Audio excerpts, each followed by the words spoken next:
On here in the first round of the playoffs. Ladies and gentlemen, thank you so much for joining us here on twitch.tv/moon.tv. My name is Mont. With me today is Lurker Derp on stats and nobody else. At least for this first game, I'm going to go with solo. But don't you worry, my solo casts have gotten a lot better since we have first started. I think all of you know that. So, you guys should have a pretty good time. We've been talking in chat, talking about various things of relative importance. Doesn't matter. We're in the game now. Let's talk about what's at hand, and let's talk about what's at stake for the victors here as we move on. So, the winner of this particular series will play up against, I believe, FDL. Actually, that's not true at all. Okay, I see. Alright, I'm completely wrong. The winner of this series will move on and play up against the loser of, I think, Complexity versus Shazam. I might be wrong about that. I believe that's correct. The loser of that series will drop down to the lower bracket. So this is a particularly important game. And Shazam or Complexity are certainly not unbeatable, although they are hard teams to face, for sure. Probably two of the hardest teams in the entire tournament. Tshow I've been very impressed with recently. Their open qualifier run at, I think it was open qualifier. Their open qualifier run at the Manila Major qualifiers was pretty damn solid. All things considered, they got pretty far in. Obviously, it was a very hard open qualifier to get through. It was actually one of the hardest open qualifiers to get through, I think, out of all of the regions. I think America was definitely the most difficult.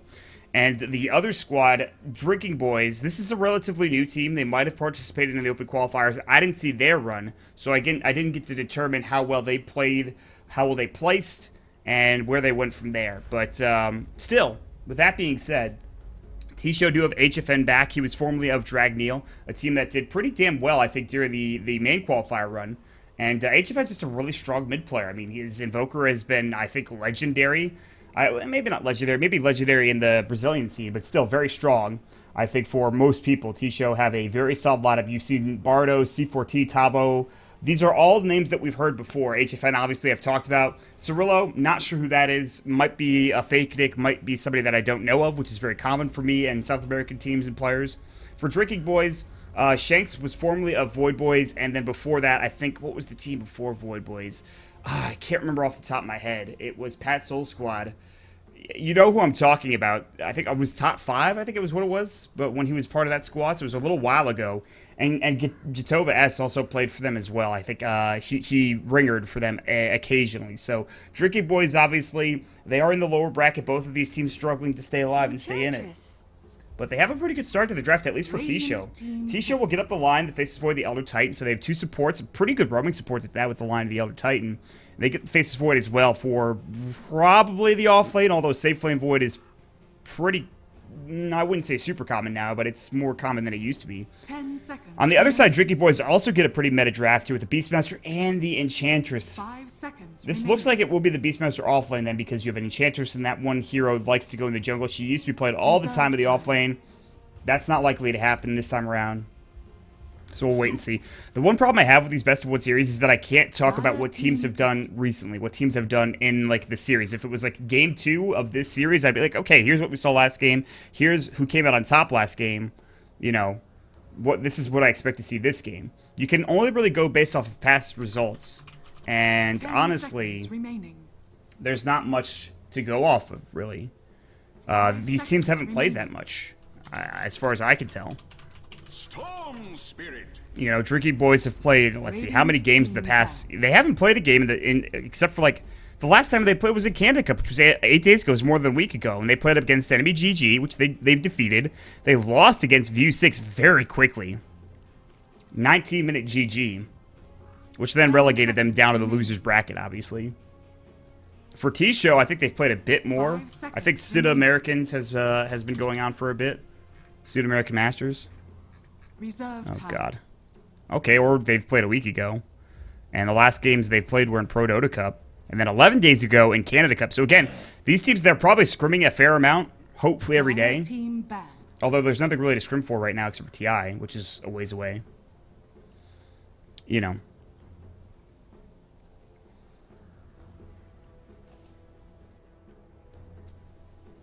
Anywho. They lost to Shazam in a best-of-3 series in Pro Dota Cup, and it was pretty one-sided, it looks like, although they did have an hour-long game. which was Slark versus Spectre that they lost. That's got to be rough. I wonder what this graph looks like. Oh, man, they had the lead at like 47 minutes in, and they lost the game. They almost had like a 7K advantage. And then I guess they just lost one big team fight around the 55-minute mark and proceeded to just lose the game off of that. The Spectre got big. TC, of course, being pretty damn solid. And by the way, we will see Shazam versus Complexity tomorrow. And I actually asked Reef today, I was like, okay, who do you think you're going to get for support? And he's like, honestly, I have no idea. So if they're whatever player, I guess they're safe laner, they're mid laner, they're off laner. I guess MSS is... They've switched things up. I guess MSS is usually one of the support. No, he's usually one of the core roles. If one of their core roles doesn't know who their support's going to be, that's kind of a problem, I feel like. Like, MSS, I expect to have answers for him. But, I don't know. Speaking of MSS, he may very well join us for the second game of the day, which is going to be Kingdom versus... not today, which is a pretty good series. Drinking Boys will pick up the Storm Spirit for themselves, and then afterwards go for the Sven. So, one of the reasons we don't see a lot of Sven come out is because of Armlet and how good it is right now. And a lot of that has to do with Lifestealer being picked up. He goes Armlet, Sven, just the armor is just... He has plenty of armor, but the Lifestealer can chew through that because eventually he gets a Desolator. Sven can't do the right-click damage he's hoping to do against some of these heroes, even with God Strength. Against the squishier lineup, though, and against a hero like Elder Titan, Warcry is a necessity, I think, in a lot of these instances. So they pick up the Sven, which is a great choice for Drinking Boys. And he was very strong in the last patch, but this patch, he's a bit different. It's not as good. Not solidly picked often, as he once was. But we'll still see how Drinking Boys can play him up. And hopefully to great effect. For Tshow, they've picked up the Zeus. Again, base resist reduction combination with a natural order. Zeus does a lot of damage. You add a Veil on top of that, and it's even more. Which I don't know if he goes for because, of course, they have the natural order, or they will have the natural order. Void also combines pretty nicely because of the armor reduction from natural order. Not to mention Stomp on top of your Chronosphere is very good. Earth Splitter on top of your Chronosphere, also very good. It's just a way to set things up. And they're going to pick Slark as their safe laner, which is pretty good. Interesting, though, I think Slark is pretty strong against a lot of these squishier heroes. He can blow them up. Against Sven, it's kind of tough. He has to use all of his magical damage because his right-click with Warcry won't do as much. And the same could be said about the Enchantress. The Slark kind of has to hope that his Dark Pact and Pounce will be enough for them to get the kill. So for some, they're going to have to try to take this Enchantress down with Magical Burst. Then everybody else, it's going to be maybe a Chronosphere or Slark pouncing and hopefully avoiding Roar and all of those, annoying spells that he has to deal with. Looking at the draft from a completely objective view at this point, I want to give the edge to Drinking Boys, but I really do like Tshow's draft just as much, honestly. It's pretty good. But we'll wait and see how things turn out as we're going to jump into the game. 10 seconds remaining. This is our first game of this very young evening, 7:30 Eastern Time here on the East Coast of America. Remaining. I want to give a big shout out to all of our sponsors for Canada Cup Season 7. God, it has been 7 seasons of Canada Cup, of which I've been a part of, I think, 5 of them. Maybe 4. 4.5. Bill and Anthony can tell me, honestly. I have no idea. But it's been a lot. I've done a lot of Canada Cup, and I always feel blessed when I get the opportunity to cast this tournament because it's one of the very few consistent Tier 2.5 or Tier 1.5 / Tier 2 / Tier 3 NA/SA tournaments that we get to see a lot of teams. They know each other. They're very familiar with each other. It's mostly the same players. We get some new blood every year. And Bill and Anthony have run a tight ship since the get-go, and they've made this tournament into something that I look forward to casting every day of my life. And on top of that, it's helped me become a better caster, which is always great as well. So big shout-outs to them, obviously. I give them credit a lot, but I don't give them credit as much as they deserve, in my opinion. That is a goddamn baby rattle for the Elder Titan. Look at that thing. Infused Mace of the Fisher's Soul. It's got this cool thing coming out of it, but it doesn't look like that. Maybe it has some effect when you use your Stomp or something. I have no idea, but it definitely looks strange. Anywho. So yeah, I mean, Canada Cup is just really, really important to me. Without Canada Cup, I don't know where I would be right now in Dota. I have a lot to thank when it comes to Bill and Anthony. And now we have it here on Moonduck, and we can provide you the best possible coverage. Although we have a solo cast, I still will give you top-tier replays, good quality, 60 frames per second. My internet has been a little crappy, so I have to turn the encoding down, which makes the replays in turn also look worse, not to mention just the stream as well. So I do have to apologize for that. But you guys will deal with it, whatever. Who cares? You're adults. grown men / women. Unless there's any children in chat, in which, hello. I'm glad you like Dota. Tavo's gonna get zoned out already. They use the Stormhammer. He can time walk and avoid most of that damage, and will do so. We'll just backtrack it off. And Mansu will hit him up with a couple more right clicks. Good thing about Dazzle, his damage is pretty good. He's got a lot of range, and Shadow Wave helps out in terms of pumping out damage. Not to mention he's a defensive support with pretty good offensive capabilities early on in the game. So we'll keep our eyes peeled on that top lane. I don't think the Void will get caught out. You can already see somebody rotating over. That's Bardo and the Elder Titan. So they want to do this aggro duel lane with the offlane Void to get some experience for both Tavo as well as Bardo. See what they can get done there. The mid Zeus will be going up against the Storm Spirit. This is a classic matchup that you just never see anymore today. This is like something like... it's like Sumail's hero versus like a Zeus. Just... that's like the one matchup you might see it in, is just when EG pick up a Storm and somehow somebody picks up Zeus for some reason. Denied. This is a matchup that I think is pretty even. I think the Zeus can last it just fine. Once level 6 comes out, both heroes have a chance for solo kills. If you play poorly on the Storm Spirit, you can easily get Outlast hit and get all of your regen brought down. But Jatoba has picked up a magic wand, so he's completely fine. And you can see already they had the Enchantress's Creep, which was the Wild Wing Ripper, going with the Tornado and just flinging that bad boy around. The Cyclone in the air, dusting up some of Zeus's HP pool. And Shanks, he does have a Smoke of Deceit, but if he smokes, he'll more than likely be on this ward. So he needs to be very careful with how he approaches these next couple of moments, these next couple of gank attempts. He's going to look for 2-minute rune. He'll find it top. It's a regen. If that was like a bounty or like a DD, he'd be much happier. Any other rune really than that. He was like full HP. It's like one of those times where you don't want a regen rune, which is really annoying. So for now, we've kind of developed this rhythm of farm, and that's about it. No real action happening. Really, the only aggression that's coming out is from this top lane, and they're going to hit up. They get the stomp off on the Mansu. He does have Grave and Shadow Wave, so I mean, he won't get brought down. Bardo did get the Astral Spirit buff, which gives him plus 32 damage with just the level 1 of the Astral Spirit. It does go away now. And you can see Shanks is smoked up. No pings have come out. I don't think he did it on top of that Observer Ward. They have Stormhammer. They have Centaur Conqueror Stomp, so locking down the Void is a possibility, but they would probably rather go for... oh, it's not the Centaur Conqueror. It's the Swiftness Aura of the Hellbear Smasher, was the Thunderclap. So instead, Shanks will rotate mid. God, that is super low. This is, by the way, I don't believe the effing Mad. I'm pretty sure it's not. Denied. Much like how it wasn't black yesterday.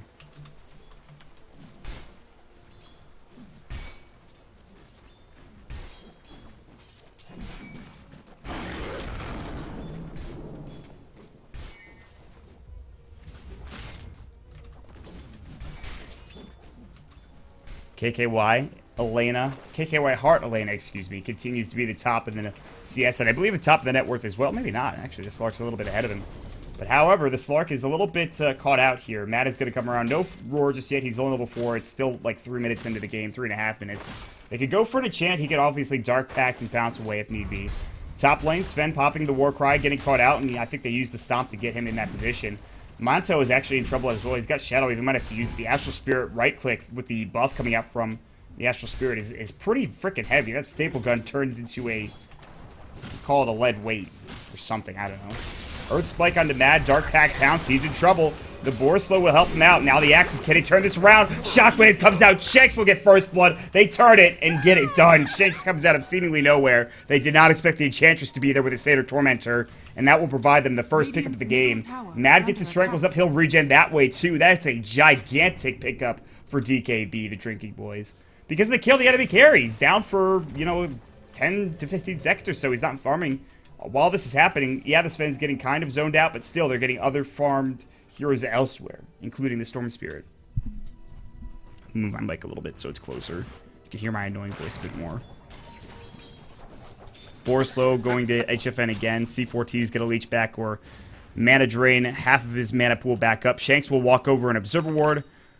But C4T will not show that he knows this. He'll back up actually a little bit later. He might be in trouble here if he's not careful.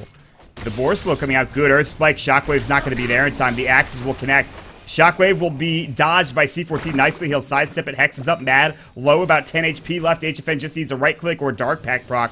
And he's about to get it. The Zeus ult will come out, and Beastmaster will grab that kill on the Lion. I think the board did get it. HFN now getting shockwaved up. He's got no Shadow Dance. He's not level 6 just yet. He's close to it with a Creeper or two. He'll be able to get the job done. Pounce up. Looking for the Dark Pack, going in too hard. He knows he has to man up now, and he almost gets the job done, but Shanks ends up getting the kill. I believe the Slark just got level 6, and that's what he was waiting on. Now Ball Lightning in on the Zeus. Jatova's looking for that kill. No pull. He's got 2 points of that Static Remnant and 3 points in the Overload. The Ball Lightning came through and did a lot of damage to the Zeus. But C4T was there with the TP to help out with any Earth Spike and Hex thereafter to make sure Jatova's doesn't go any further. Nonetheless, it is 1-3. Drinking Boys clearly, not even clearly, they have a nice little advantage. Tavo's going to walk up, no Chronosphere. Here comes HFN. Shockwave comes out. They'll do some damage, but already backing up is going to be the Sven and the Line. Meanwhile, down to the bottom rune spot, Jatova's finds a Haste Rune. There is absolutely no way they can find this gank unless they hit an Air Spike and C4T. He's a little too far away, and Jatova's will play with his food while this is all happening. And lots of rotations being forced to find that kill. They even had to TP back the Zeus to make sure he didn't get caught out by the Storm Spirit. Void continues to be a nuisance to the Sven in that top lane, the safe lane. But Sven continues to be the top in CS, and he wants to be that, you know, that 2,000 net worth advantage. So stacking up these Ancients is going to be critical and paramount. He is going to be going for the Helm. Could be an Armlet. You know, we used to see this Helm. Oh, I missed a kill. Damn it. Son of a bitch. It was Roar. I should have known. Anyways, when we see this Helm, or when we used to see this Helm, we would immediately assume Helm the Dominator for a Sven. However, that's not going to be the case necessarily. 4 wins, 1 loss. Pretty good win rate with Beastmaster, I think. But it's Drinking Boys that have it. They've taken away the wins. They've taken away the losses from Tshow in this particular matchup. Cirillo is now going to get caught with Shanks. He's coming around the corner. He's got the Ensnare. They'll use it, Ball Lightning in, and he is in a lot of trouble. They don't have the Electric Vortex to get the kill secured from the Jatova S Storm Spirit, but Mansu will get the job done nonetheless with the Shadow Wave coming out. So just that's the problem with the Zeus, is that he's squishy if he gets caught out of position, especially against the Storm Spirit. Very easily gankable. It's one of the biggest issues. And Storm eats up on heroes that just don't have any mobility or slow or whatever. It is the Helm of Dom, by the way, for the Sven, which I do like better than just getting an Armlet straight up. He can still go Armlet, but we'll see. So DKB have still a pretty clear advantage net worth-wise. I mean, still the Slark is obviously on top of the net worth chart, but that doesn't mean everything. He's got the Akil up, he's got the Treads, he's got the Stout Shield and a Quelling Blade, so he's got all of his early game items ready to go. Maybe he picks up a Drum next or a Shadow Blade. Shadow Blade probably be the, I think, best option into an Echo Saber. So I was a big hater of Echo Saber on Slark a couple of, I wouldn't say days, but weeks ago. Maybe not weeks. When the patch came out. I was not a fan of it. And recently I played a game as Slark with Shadow Blade Echo Saber. It's pretty damn good.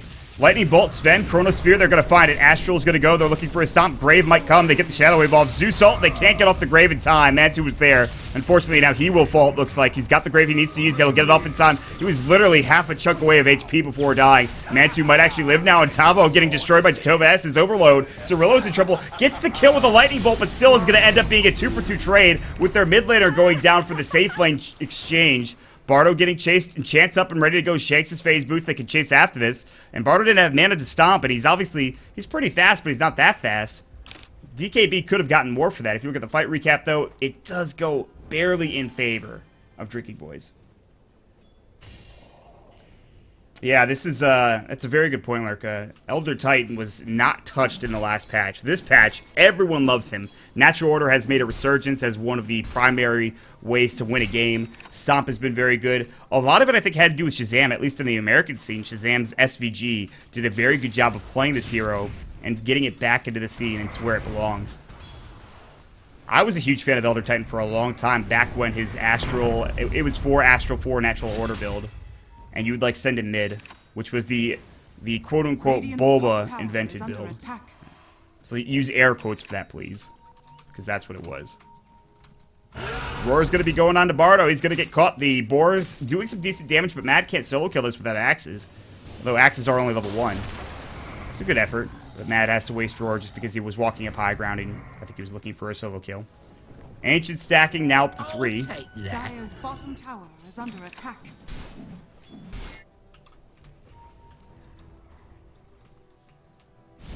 Cirillo has picked up 2 null tallies. The Veil should be his choice. This Veil of Discord is game-changing for Tshow. You get off a couple of good team fight ultimates with the Veil on top, and you're already in a very good spot. I think they really need that. Oops, my B. I want to apologize, but that'll just make the situation worse. Other casters don't want to see my writing. Jatova S is like, I got a regen rune that I want to use, guys. But here's a Smoke of Deceit gank coming up from Tshow. C4T leading the way. The Bardo's not super far behind. They're actually right on top of each other. And it might be Jatova's that's going to get caught out here. Here we go. They're going to find the Hex. Earth Spike should come next. Stomp if necessary. Zeus Ult will fly, and HFN gets involved to the kill as well. So, yeah, they rotate all 5 heroes to get that kill, but this might be a transition into a tier 1 tower. You can see also smoke coming out from DKB, but this probably won't be successful in finding anything, sadly. Radiant structures are fortified. It's just an easy gank, Radiant's honestly. bottom tower is under See the attack. Soylent replay to show you guys how easy it actually was. Pretty good stuff there. I mean, they just kill him so damn quickly. But here we go. TP's coming into that bottom tier 1 tower as the Zeus is coming in. They have HFN looking for a pick off as well, but HFN getting slowed up by the Boars. Can't bring either of them down either, which puts him in a very bad position. You can see the Boar slow. He's going to jump in. Roar will come out. He pops the Shadow Dance. Cirillo's in some trouble. The tier 1 tower will fall. Impetus gets going. Lightning Bolt will get mad low, but not low enough. Mantu, Shadow Wave's back up in 1. He's got the Grave if need be. He won't be able to get it off. HFN will finally find a pick off. But look at that Boar slow with the finger exchange. C4T gets the blast off and blows him up. Mana Drain coming out now. Shanks has got 1 impetus left, but he gets hexed up. No Earth Spike, no wand charges. Pounce will miss, and Shanks will get a dominating spree out of this. Turns to a 3-for-3 exchanges. People die elsewhere on the map. You can see that the Elder Titan did go down. HFN about to go down. House to Pounce to the tree line. Is going to Shadow Dance up, but the impetus hit will find him as he walks out. Sadly, he misclicked. Shanks will find himself a double kill and a mega kill spree. He has picked up a full drum of endurance. Not to mention, he's up to 1,600 in gold right now. That was an impressive display. And this is what we have of the fight recap, although it doesn't include everything, including the Elder Titan dying. I think tower is under attack. Storm died somewhere else, or he was still dead. I don't know. It's a tough fight to follow because it was in 2 different locations. Anyways, for Tshow, they've got the Vlads up. They have the Slark getting his Shadow Blade relatively soon. They have the Veil of Discord coming out. They need these items. Not to mention Natural Order needs to come out here pretty soon. And he actually went for level 3 of the Echo Stomp to get that extra damage. And no Natural Order yet. For DKB, they have Jatova S getting close to his Bloodstone. You have Beastmaster with his Necro 1, which is really the timing you're looking for. You have the Sven going for the Echo Saber on top of the fact that he already has the Helm. I think actually might have his full Echo Saber already done. No, he doesn't, but he's getting there. It's only an Ogre Club away. C14 might be scouted out with this Hawk. They actually see that he's there, but they're going to roar up Bardo instead. Jatova S will jump in. They're going to Shadow Wave Heal Bomb up, and now they're not done yet. They're out of mana for Jatova's, but he does have wand charges. C14's got no Hex or Earth Spike, and he's going to get brought down by the axes that fly through the tree line, cutting him and the trees down in the process. Him helping out the cut core group. Of course, there's 2 dead now, and DKB continue their assault on the enemy jungle and towers. Top lane, however, KKY was getting caught for a moment there. Chronosphere is back up in 18. If they had it, they might have gone for the kill. However, it's 2 melee heroes, so that it would only be the Void's damage going up against a Warcry of a Sven, which is, even with level 2, it is still 10 bonus armor. They have to put themselves into a position to defend, and the Stomp is way too early. Not to mention, it's not going to find anybody. Jatova S does not want to fight. He has his Bloodstone coming pretty soon. They'll smoke. They won't get Jatova S in the smoke, but he's going to find himself a Bounty Rune first. They're going to head top. And HFN may very well be the target, but he might get his tower beforehand. And TP is going to come out. Glyph was already used. He wants his tower. He's going to find it. There's no roar or anything to stop him from TPing away. And he's going to go ahead and Shadow Dance and do just that.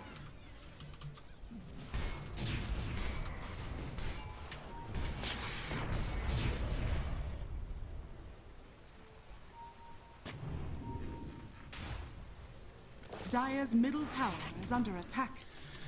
So what are we looking at for a net worth advantage right now? 5,000 for Drinking Boys at 14 minutes in. This is a pretty dominant lead. We've seen a lot of close leads in the beginning stages of the game. 10 to 15 minutes in, games will be maybe a 2,000 net worth advantage in a lot of situations. But this is a pretty dominant lead, I think. Even if it's like 4,000, it's still pretty good. The Slark has picked himself up a Shadow Blade, as I had talked about previously. And he needed this maybe a little while ago, maybe 2 minutes ago. Shadow Blade's actually right on top of this Observer Ward, so they should know that he's coming in through the jungle. By the way, Echo Saber completed up for the Sven while this is all happening. And so that God Strength double hit is kind of nuts if you haven't seen it. The biggest problem for the Sven is getting kited, which they have the ability to do so. With Chrono, with Finger, or not Finger, excuse me, Chrono, Hex, Earth Spike, Stomp, Zeus Lightning Bolt, Pounce. There are ways to kite the Sven. So BKB might need to be the choice later on down the road. Mad will get picked off. HFN will find him with the Shadow Blade. Dark Pack will go. There's the Zeus ult. Needs one more right click. He even popped his Necro through. The Shadow Dance coming out. He'll take the boar down. Now he's going to try to man fight on the Necro Archer. He's completely out of mana, though. He stayed way too long. That was too much against the Necro, too. He's about to go down to the last right click from Chitova S. As soon as you get that kill on the Beastmaster, you see that it's a Necro 2, and your Shadow Dance is still up. You leave instantly. Because now you've given away more gold to DKB. Sure, you lose the Beastmaster, you make him pop up his Necro, but Chitova S comes in. You're lucky you didn't have a Bloodstone, because that would have been a charge for him. Which, by the way, he's got an energy booster. He's getting close. Not there yet, though. Is that a Chronosphere? No. Okay. Cool, I didn't miss anything.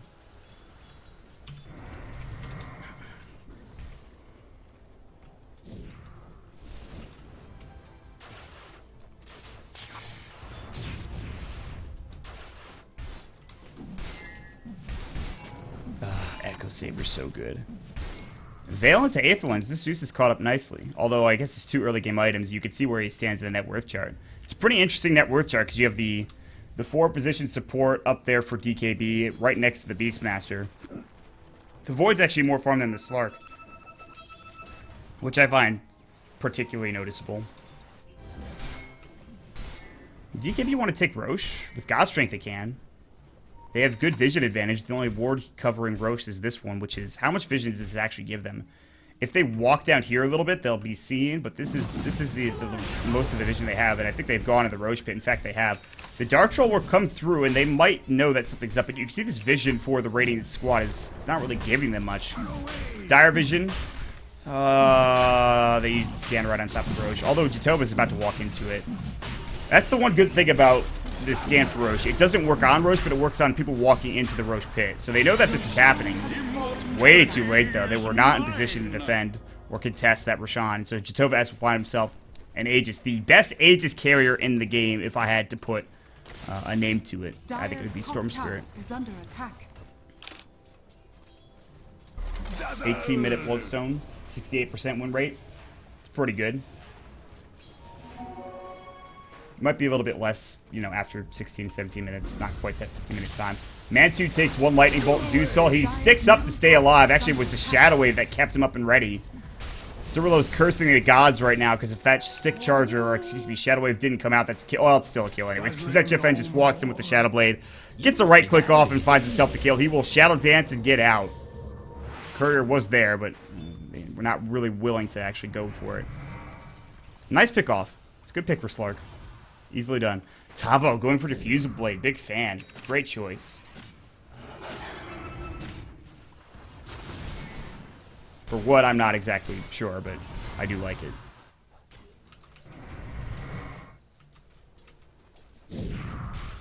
I guess just mana reduction.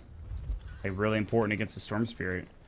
Smoke of Deceit will come out for DKB, and they will lead things off looking for an initiation. They now have the Blink Taker on top of the Sven's other items. He is still top of the net worth. Not by a wide margin, but he's doing pretty well. Warcry's going to go. Cirillo, I think, has been spotted. Jatova S is going to come in. KKY will blink, stun up Cirillo. He's still healthy, at least for now. He's bottling up. Good pounce, kiting the Sven. No Aegis up on him. He'll have to back for the time being. No Roars coming out. Jatova S is low. Balls all the way down towards bottom. Gets that right click, but now Chrono counter initiation, but they were up onto Tavo. There's no further damage coming out. The Earth Splitter a little late. Now hits onto 3.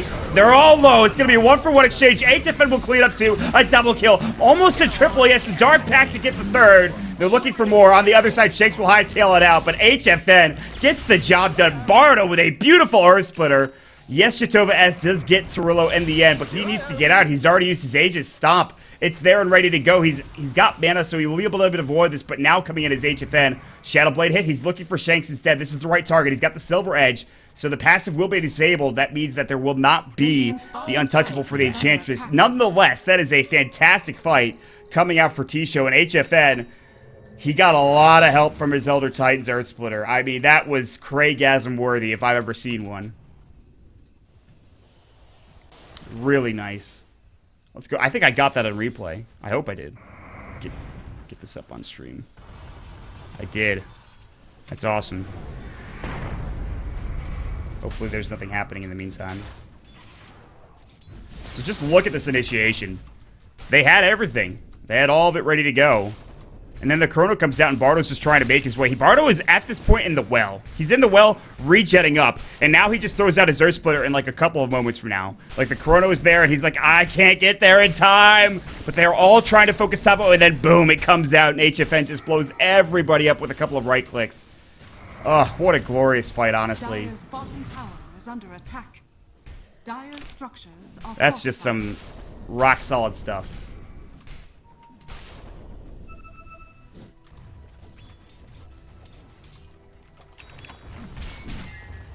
And this puts the Sven behind the Slark now. And again, we've talked about this. I've talked about it with numerous analysts. Merlini, Purge. Sven likes himself to be 2 to 3k net worth ahead of the next closest person. Obviously, you'd like to be more ahead. I mean, it's Dota. The more ahead you are, the better your position is. But the Slark is now ahead of him in terms of net worth. And he's got a Silver Edge. Sure, there aren't any passives except for Great Cleave, which is pretty good on the Sven to disable. But more often than not, the HFN Slark, would be going for the Enchantress and the Untouchable. So this is a very prime, juicy target to get off of.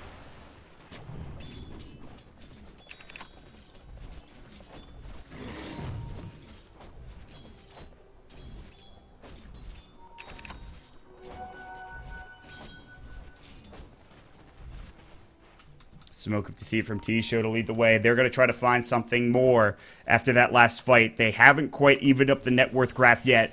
This will be their attempt. Ball Lightning Jatovas actually gets out. He sees what's coming and he knows, okay.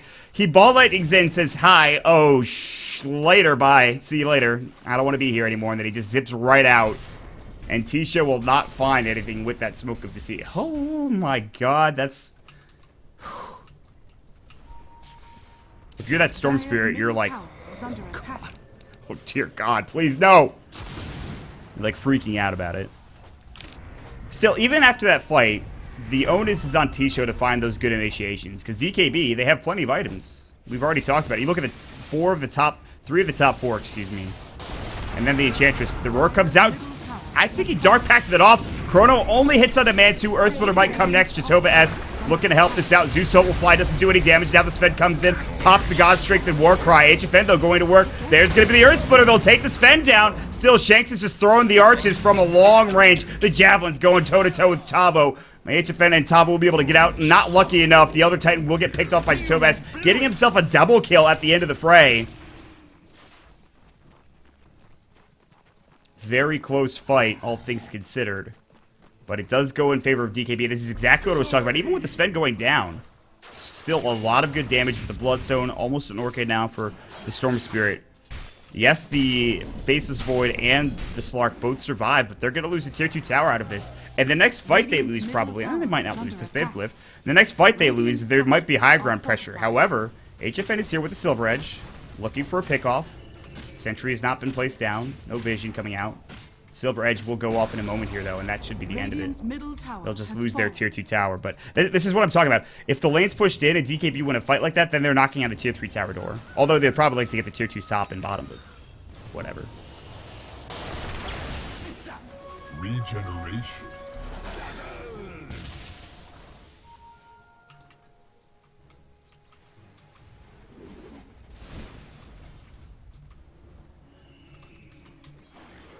Working Malevolence. It's done for Jatovas. It's huge. It's a huge item.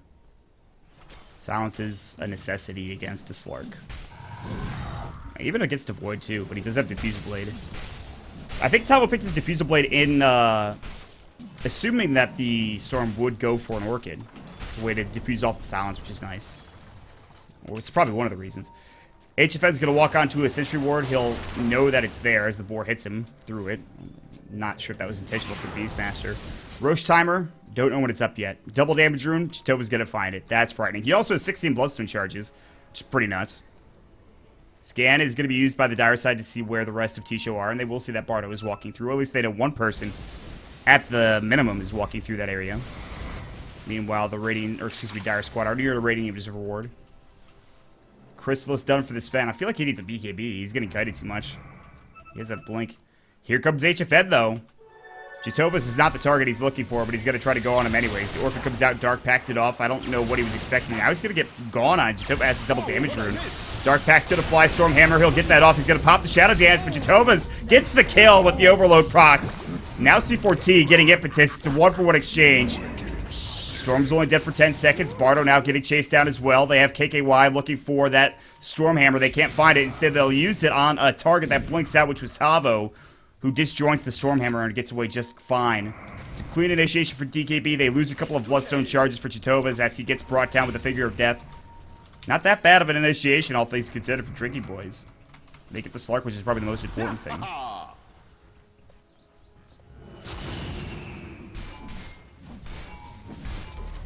Radiant's bottom tower is under attack.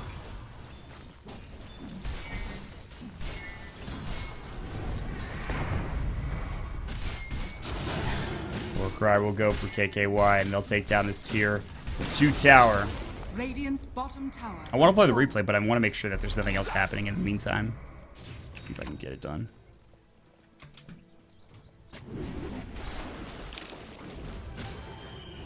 That's exact. See why? I just don't understand why he would go into Chitovas. I guess he thought his team was coming. Is kind of awkward, honestly. But HFN goes down to the ball lightning, and then he gets fingered. Still a pretty good trade for the Storm, I think. I guess it's... You don't want to give too much gold away when you're already ahead, but... And then they just continue the chase. HFN is looking for a target in the jungle in the meantime. He might find somebody. Here we go. He's going to walk up. Hits with the Silver Edge. Looking for the pounce. He'll find it. Dark Pack damage is going to go. The Shadow Dance coming in. They have the stun with the Stomp if necessary, which they might need. Good blink out from KKY. Somehow avoids all of those right clicks and all of that damage. Just misses on the Dark Pack, and so he has his blink up and available for him to survive that initiation. Scotty's almost done for HFN. Yules is going to be coming out for the Zeus to keep himself alive. They've got a couple of really important blinks. This game's kind of getting a little bit late for DKB. They haven't taken anything too disconcerting for Tshow yet. No Raxes have been brought down. No Tier 3 towers. Roche is still available for them to contest if they need to. Radiant Scan came out looking for any further smoke, but HFN has to pop the Shadow Blade coming out. He might be in some trouble, but actually the Yules goes on to Jehovah's. I think that came out from the Elder Titan. It did. And HFN will back with the rest of his team, not willing to fight this. However, Jehovah's, with little mana that he's got, is going to try to go into Bardo. He'll regen it up. He's got a regen rune, and Bardo is in a lot of trouble. Good Hex, but it will not save the life of the Elder Titan. Roar comes out, Necro 3 goes, and now it's all heroes going in one by one. C4T goes down. HFN looks like he'll be next. He's mad. He's got the Necro units going toe-to-toe. Sure, they get the Beastmaster. Tavo has the time walk out. Cirillo's already used his Zeusel. Here comes the stun. On to 2. God's Strength. They get off a great bit of cleave coming out from KKY with that Echo Saber, and GG is called as soon as that team wipe goes.